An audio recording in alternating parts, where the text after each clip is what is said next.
दोस्तों, आज हम बात करेंगे कि हमारे मन में हमेशा अश्लीलता के विचार क्यों आते हैं, इनके आने का क्या कारण है। तो दोस्तों, इससे पहले कि आप इस कहानी में खो जाएं, हमारे इस चैनल को सब्सक्राइब जरूर कर लें। तो चलिए बिना देरी किए कहानी शुरू करते हैं। गौतम बुद्ध के समय में वैशाली राज्य में एक प्रसिद्ध गणिका रहती थी जिसका नाम आम्रपाली था। वह बहुत सुंदर थी और उसे नगर वधु घोषित किया गया था, यानी पूरे शहर की पत्नी आम्रपाली इतनी सुंदर थी कि उसके महल के द्वार पर सदा सोने के रथ खड़े रहते थे, जहां तक कि महान राजाओं को भी उससे मिलने के लिए इंतजार करना पड़ता था। वह केवल एक वैश्य थी, लेकिन वह इतनी अमीर हो गई थी कि वो राज्य खरीद सकती थी। आम्रपाली का शरीर जितना सुंदर था, उसे कहीं अधिक सुंदर उसकी आत्मा थी, जो सच्चे प्यार के लिए तरसती थी। क्योंकि आम्रपाली खुद से वेश्या नहीं बनी थी, उसे जबरदस्ती राजा ने वेश्या बनाया था। आम्रपाली अपने ग्राहकों को बहुत प्यार करने का दिखावा करती थी, क्योंकि उसे इसके लिए भुगतान किया जाता था, लेकिन अंदर से वह उनसे बहुत ज्यादा नफरत करती थी, क्योंकि वह सभी इसका इस्तेमाल एक भोग की वस्तु के रूप में करते, एक इंसान के रूप में उसका सम्मान नहीं करते थे। 3 दिन आम्रपाली अपने महल की बालकनी में खड़ी थी। अचानक उसने अपने महल के सामने से एक युवा बौद्ध भिक्षु को गुजरते हुए देखा, जिसके पास कुछ भी नहीं था सिवाय एक भिक्षा पत्र के। उसके पास जबरदस्त जागरूकता थी और लोगों को खुद की ओर आकर्षित करने की अद्भुत शक्ति थी। जब युवा बौद्ध भिक्षुओं ने ऊपर की तरफ देखा तो आम्रपाली उसे देख रही थी। युवा भिक्षु ने आम्रपाली की ओर देखते हुए बेहद सम्मान भाव के साथ आम्रपाली को प्रणाम किया। आम्रपाली एकटक उसी युवा भिक्षु को देखती रह गई। पहली बार आम्रपाली के हृदय में प्रेम का उदय हुआ था, क्योंकि पहली बार किसी ने आम्रपाली को सम्मान की नजरों से देखा था। किसी ने पहली बार उसे इंसान होने का एहसास दिलाया था। आम्रपाली तुरंत सीढ़ियों से नीचे उतरी और बाहर आकर उसे युवा बौद्ध भिक्षु के पैर छुए और कहा, भंते, कृपया आज के दिन आप मेरे मेहमान बने और मेरे महल में चलकर भोजन स्वीकार करें। आगे आम्रपाली ने कहा, कृपया मेरे निमंत्रण को मना मत करें, क्योंकि पहली बार मैंने किसी को निमंत्रण दिया है। मुझे हजारों बार राजाओं और सम्राटों द्वारा आमंत्रित किया गया, लेकिन मैंने कभी किसी को आमंत्रित नहीं किया, चाहे मेरा पहला निमंत्रण है। युवा भिक्षु ने समन पूर्वक आम्रपाली का निमंत्रण स्वीकार करते हुए भोजन ग्रहण किया। भोजन देने के बाद आम्रपाली ने कहा कि भंते, आज से 3 दिन के बाद बारिश का मौसम शुरू होने वाला है, जो कि अगले 4 महीना तक रहेगा। मैं आपको अपने घर में 4 महीना रहने के लिए आमंत्रित करती हूँ। आने वाले 4 महीना के लिए यह महल आपका आश्रय होगा।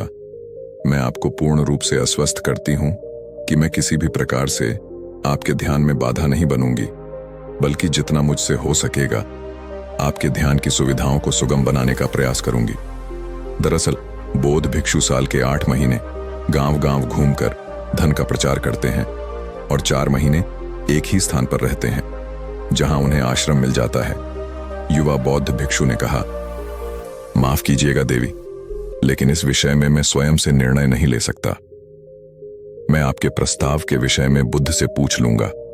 अगर मुझे अनुमति दे तो मैं आपके महल में आश्रय अवश्य ग्रहण करूंगा। इतना कहकर वह बौद्ध भिक्षु वहां से चला गया। इससे पहले कि वह युवा भिक्षु बुद्ध के पास पहुंचता और आम्रपाली के प्रस्ताव के बारे में कुछ बताता, उससे पहले वहां पर मौजूद अन्य भिक्षु बुद्ध के पास पहुंच गए हैं और बुद्ध से कहा, आप उसे युवा भिक्षु को रोकिएगा। आम्रपाली ने उसे 4 महीने रहने के लिए अपने घर बुलाया है। आम्रपाली एक वैश्य है और एक भिक्षु। एक वैश्य के घर में 4 महीने रहे, ये सही नहीं है। इससे हमारे संघ में गलत संदेश जाएगा। बुद्ध ने कहा, कृपया आप लोग शांत हो जाएं और इस भिक्षु के आने की प्रतीक्षा करें। थोड़ी देर बाद वही भिक्षु बुद्ध के पास आया। बुद्ध के पैर छुए और उन्हें पूरी कहानी सुनते हुए कहा कि बुद्ध नगर की एक आम्रपाली नाम की महिला ने मुझे वर्षा के 4 महीने अपने घर पर रहने के लिए आमंत्रित किया है। मैंने उसके निमंत्रण का अभी कोई जवाब नहीं दिया है। मैंने उससे कहा है कि अगर आप मुझे उसके घर रहने की आज्ञा देंगे, तभी मैं उसके घर पर रहने के लिए आऊंगा। अतः बुद्ध, आप जो कहेंगे मैं वही करूंगा। उसी का भिक्षु ने आम्रपाली के विषय में वैसा शब्द का प्रयोग ना करते हुए केवल महिला शब्द का प्रयोग किया। बुद्ध ने उसे युवक बच्चों की आंखों में देखा और कहा, तुम रह सकते हो। तभी अचानक एक बौद्ध भिक्षु खड़ा हुआ और बोला कि बुद्ध, ये सही नहीं है। ये युवा भिक्षु एक सच्चाई छुपा रहा है। इसका कहना है कि आम्रपाली नाम की महिला ने अपने घर पर रहने के लिए आमंत्रित किया है, लेकिन वह एक महिला नहीं है, वह एक वैश्य है। बुद्ध ने कहा, मैं जानता हूं, और क्योंकि इसने वैश्य शब्द का प्रयोग नहीं किया, इसका अर्थ है इसके मन में उसके लिए सम्मान का भाव है, इसलिए मैं इसको वहां रहने की अनुमति दे रहा हूं। वहां मौजूद हजारों भिक्षुओं को विश्वास नहीं हो रहा था कि बुद्ध ने एक युवक भिक्षु को एक वैश्य के घर में रहने के लिए अनुमति दे दी है।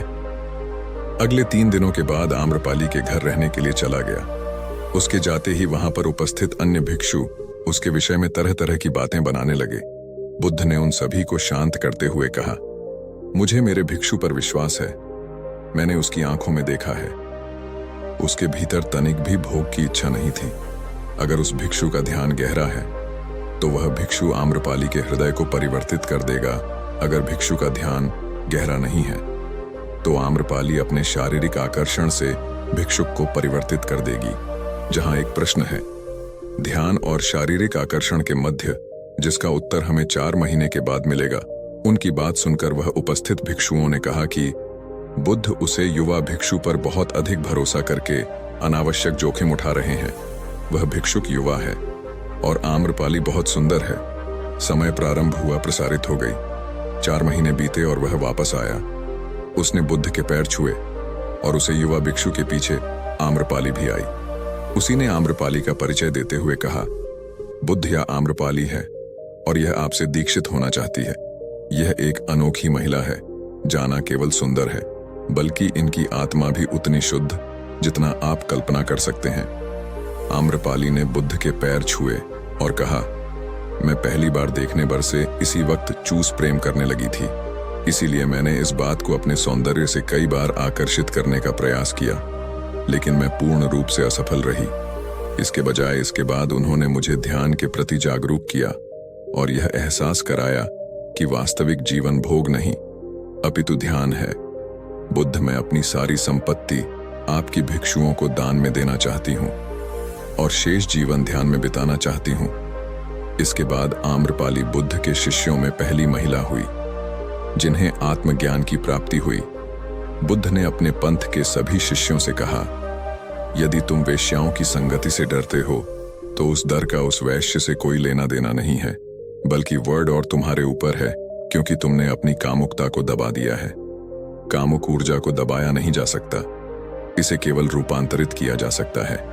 तो दोस्तों, कैसी लगी आपको ये वीडियो हमें कमेंट बॉक्स में बताएं, और वीडियो को अंत तक देखने के लिए आपका बहुत बहुत धन्यवाद। अगर ये कहानी आपको अच्छी लगी हो तो वीडियो को लाइक और चैनल को सब्सक्राइब कर दीजिए। तो मिलते हैं नेक्स्ट वीडियो में, तब तक के लिए अपना ख्याल रखें।